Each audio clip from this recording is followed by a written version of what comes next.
Welcome back, everybody, to our continuing four simultaneous podcasts here on HoopsHD. This is our Mountain West preview. If you're looking for the American, go up two. If you're looking for the A10, go up one.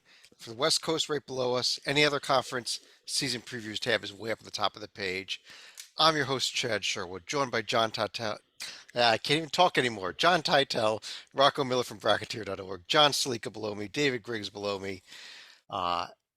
And we're talking a little Mountain West hoops here, a conference that is just absolutely amazing in the NCAA tournament. So much success.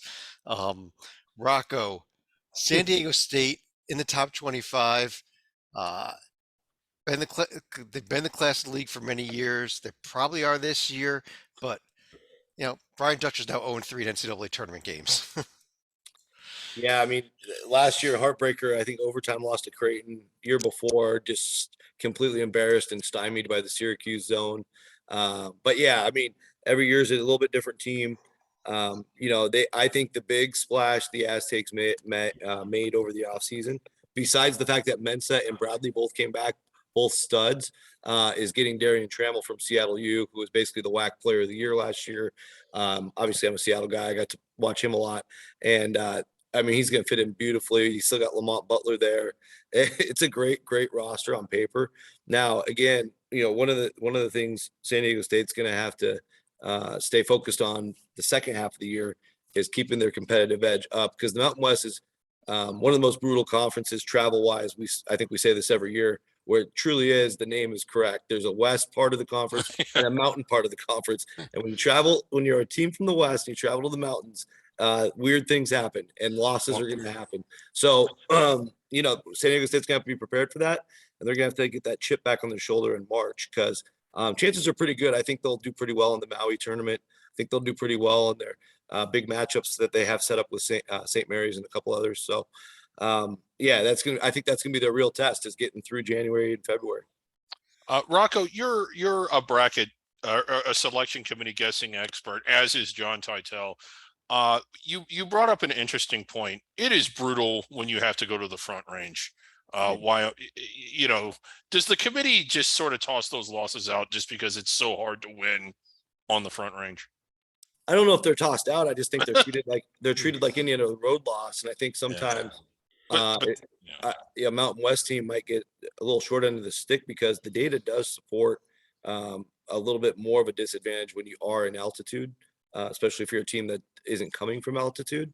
And so, at college basketball, out of any sport in collegiate athletics, there's a bigger home court advantage than any other sport. And when you add the altitude to it, it's even crazier.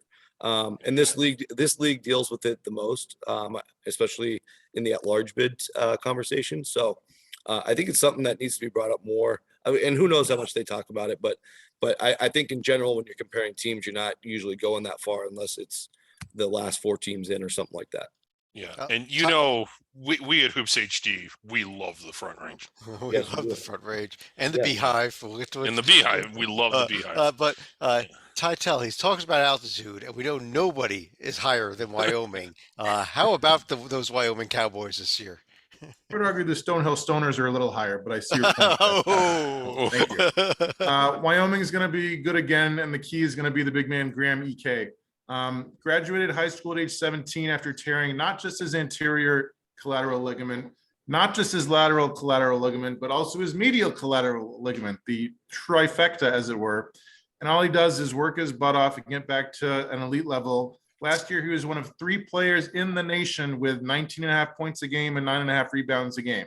Sounds like conference player of the year material, right? Au contraire, mon frère. He was not even voted to the first team all-conference by the coaches last year. Second team. Talk about another slap in the face, much like Kendrick Davis, as we talked about in the American. 6'9", with the wingspan 7'5". I expect him to keep on dominating. And for God's sakes, coaches, vote him to the first team this year. Mm-hmm. Can they get back in the NCAA tournament again? If you don't like Hunter Maldonado and Graham E.K., I don't know what it takes, Chad. I think they're going to make it back. Absolutely. I agree with you completely. Well, yeah, this could be a really special year for Wyoming. NCAA tournament a year ago, 25 total games that they won, and a lot back. Is this a top 25 team by the end of the year? based on how the rankings work. Yeah, I think so. I mean, Yeah. personally, you look at their schedule too. I mean, they're playing a ton of neutral games, but they're not really playing any true road games in the non-league. So, they'll have that crack with Dayton. They're going to play Santa Clara in the middle of Utah. They're going to play in an event that they probably are the best team in. So I expect them to win that event. That'll be 3 wins on a neutral court. So their record's going to get good.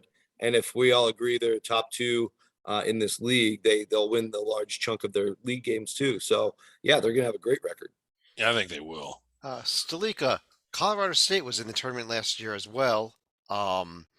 Now David Roddy is gone, but they have Isaiah Stevens back. What about the Rams this year? Well, Roddy was the one notable guy that there is not going to be coming back. But yeah, you're going to have Stevens. You're going to have Tanji, who's also going to be returning for the Rams. Nico Medved is also one wherever he's been right here. I think Colorado State could be a team to watch, but have another team later on that I think is also going to be returning a lot of experience and could be this year's surprise entrant into the NCAA tournament. Granted, it'll probably be a one and done. Okay, well, Griggs, how about Boise State, Leon Rice's team? Could this team make some noise this year?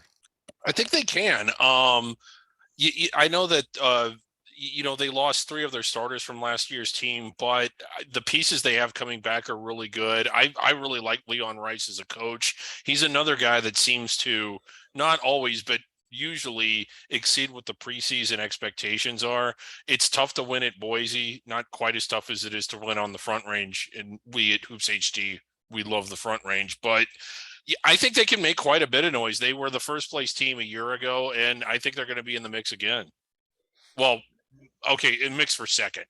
I don't think they're as good as San Diego State. Titel, there's very few teams that end the season with a win. I mean, obviously our NCAA tournament champion, but there's a few other teams that do. And one of them was Fresno State winning the basketball classic last year and 4 starters back. And you see anything from Fresno this year? I wish that one of those starters was named Orlando Robinson, because he was if not the heart and soul, he was the big man in the middle who did a little of everything. But I got to talk to Justin Hudson during the MWC Media Day, and such a nice guy. He had just celebrated a birthday, and another great pedigree working for Steve Fisher with the Aztecs. When he played at Bakersfield, he won back-to-back national titles. So certainly nice to end your season with a win, as you said.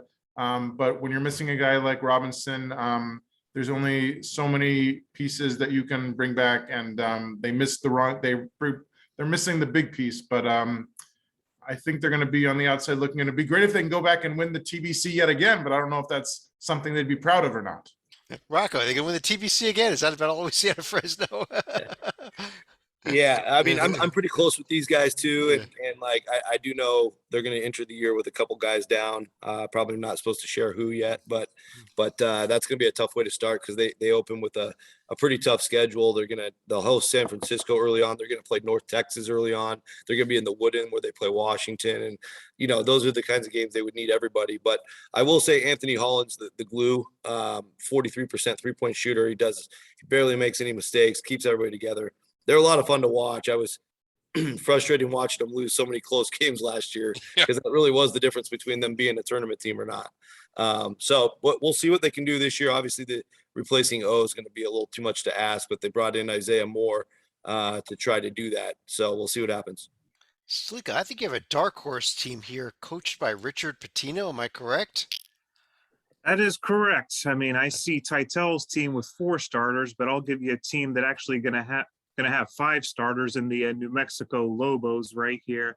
But if we're talking about some of the big gun is going to be Jamal Mashburn Jr., who actually started with Pitino back at Minnesota. But you also add in KJ Jenkins and Jalen House. And if we're looking at some of the notable games that the Lobos are going to have this year, they go to SMU, they go to St. Mary's. They also have their annual Land of Enchantment series with New Mexico State that they play twice a year. Why is New Mexico not in the Front Range again? Are they too low? They're because they're behind it. They're in the back range. Yeah, the back range. Okay. And we at Hoops HD hate the back range. We hate the back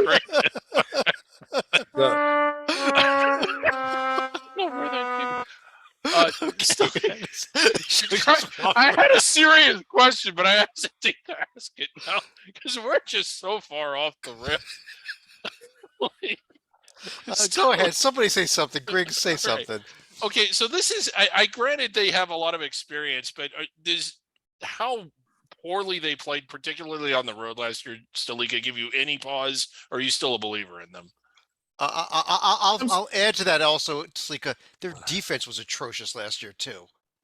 So, but go ahead. Well, I'm sure they were probably just looking to outscore other teams. I mean, that's probably the other downside of all 5 starters coming back is that you're going to have the same guys returning from a team that was not so good on one end of the floor. Yeah. Yeah. I don't know. I mean, I do have New Mexico as a team that I have, possibly could toe the bubble. I don't see them as a tournament team, but I could be wrong. Is there anybody else, Rocco, that we have not discussed who might be a bubblish type team? Oh, I believe there is. I believe there is. Yeah, I'll introduce UNLV to the table. Okay. And you look at their roster, and it's just loaded with seniors and 5th-year guys. Eli Parquet comes over from Colorado. EJ Harkless comes in from Oklahoma, where he was pretty highly recruited out of the portal. Had a lot of Power 5 teams after him. UNLV lands him. I do think some of these shooting numbers need to come up. A lot of these guys are low 30% from 3. But I think I like what's going on with Kruger and his dad advising him with the coaching. Last year they started slow. They finished pretty strong. They actually finished ahead of Wyoming in the league standings, got the 4 seed in the Mountain West tournament. And there's some stuff to build on with that. A lot of newcomers. They did the same formula last year. So we'll see. I think they're going to be right in the middle of all these teams we've just discussed. Okay. Titel, is Nevada regretting the 10-year contract they gave Steve Alford yet? Somebody asked Alfred about that on the really media day. I mean, it's a fair question, I think, just because it's such a unique deal. I mean, who gets a 10-year deal these days? And he made it sound like it was not something where he and his agent were like demanding it, and that just it was presented to him by the school. And like, to be fair, like he's won over 600 games and he's won national championship back in '87, and he knows how to score and everything.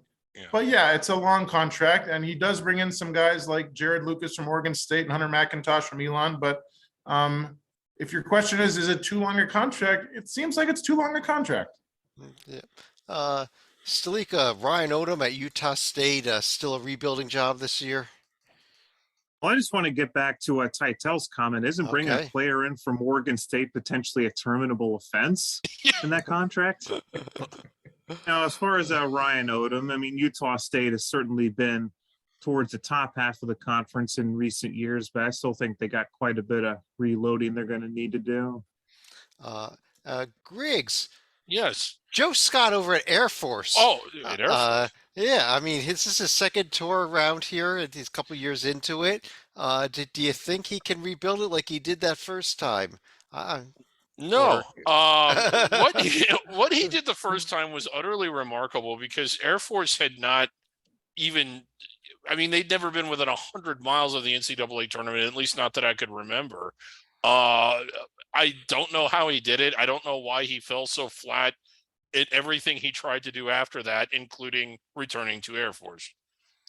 That's all the teams in this league. No, we've got another one, and this is this is a team. I've done. No, Griggs, I'm sorry, we're really out of time here. Okay, well, go ahead. When you look at this team, last year they won more games as a program than they had in the last 5 or 6 years. They had their best Ken Palm finish in the last 5 or 6 years. I mean, the trajectory is going upward. I'm surprised it's kind of taking so long, but again, I've done a little bit of research, and in Tim Miles's career, I counted he's lost 2 games that were not actually rigged or that were officiated fairly. Okay. In all seriousness, Rocco, San Jose State, at least they kept Omari Moore around, but I think it's a long season.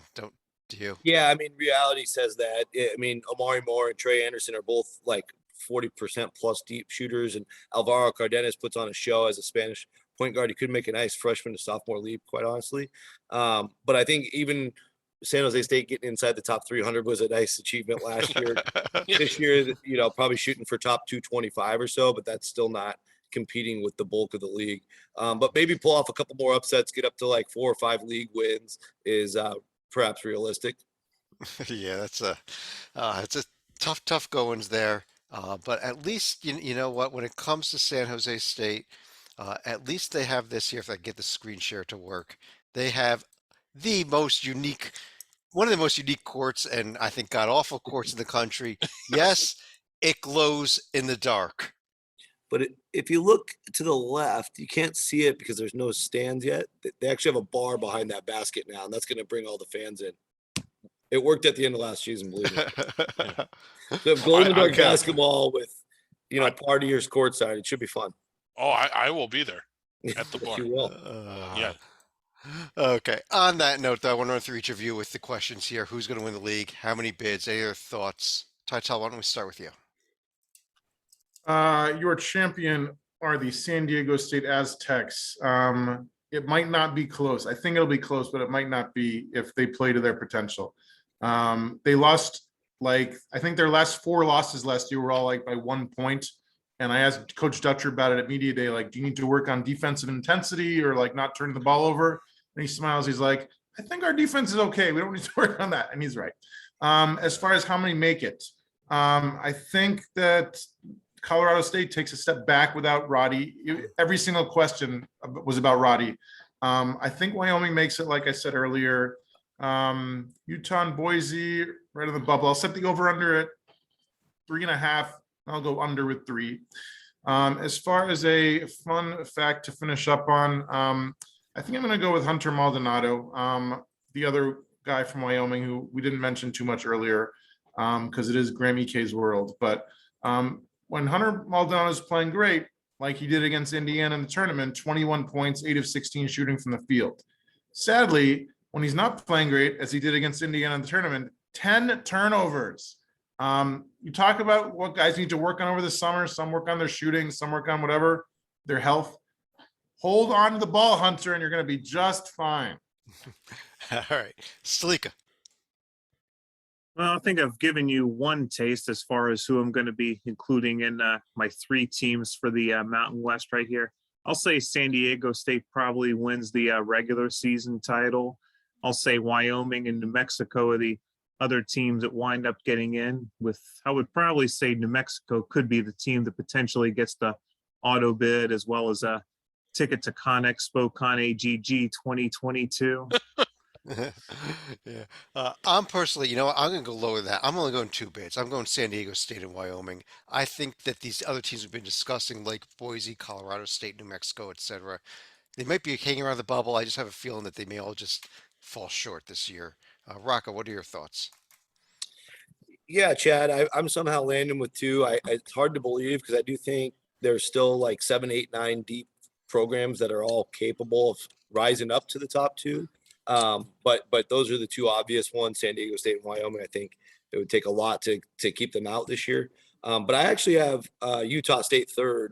And when you asked me to pick a team, I thought we had already discussed them. So sorry. Oh, okay. Okay. I wasn't looking at them at much as well, but go ahead. Give us a few seconds on Utah State because maybe we Utah State's just yeah. I mean, a lot of the same guys back. Obviously, they lose Justin Bean, who was a big time all conference player.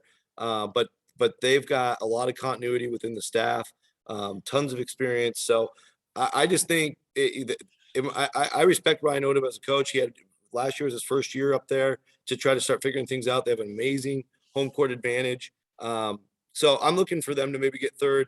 The only reason I'm not in there with Colorado State is because Isaiah Stevens will miss at least a month. So he's trying to come back by December. But, you know, I think Colorado State's a team. If they get it rolling by conference play, they could actually be a bid stealer come con AXPG. Okay, for clarification, because Chad doesn't have the conference tournaments up yet. Is the tournament a week early again this year? No, they moved it back last year. Yeah. Griggs, you want to finish us off here with your champion number of bids and Yeah, final thoughts? I'm going with two, and it's the same two for a lot of the reasons, San Diego State, Wyoming, but I'm actually going with Wyoming to win the league. I think that I think that it's really hard to win there. I don't think I I could see them running the table in conference play at home, maybe all season long. And I just call it a hunch. I just think this is going to be a special year for the Cowboys. I think they're going to end the season in the top 25, maybe in the top half of the bracket. It wouldn't shock me to see San Diego State there as well. So, but after those two, I think it's a big drop off. You have two teams wearing white in a round of 64, and then the third place team, whoever it ends up being, is in the NIT. Yeah, a huge drop all the way to San Jose State. San Jose State is going to win the national championship. At the pace they're on, when you keep doubling your win total from year to year to year, like he's done, I mean, pretty soon we're on the verge of a UCLA type. No. Hey, when Ron Hunter took over Tulane, they were last place. So give it 3 years. Give it 3 years. 3 years. On that note, I do want to thank everyone for joining us for the Mountain West preview. Again, the American and the A10 are up top, West Coast down below.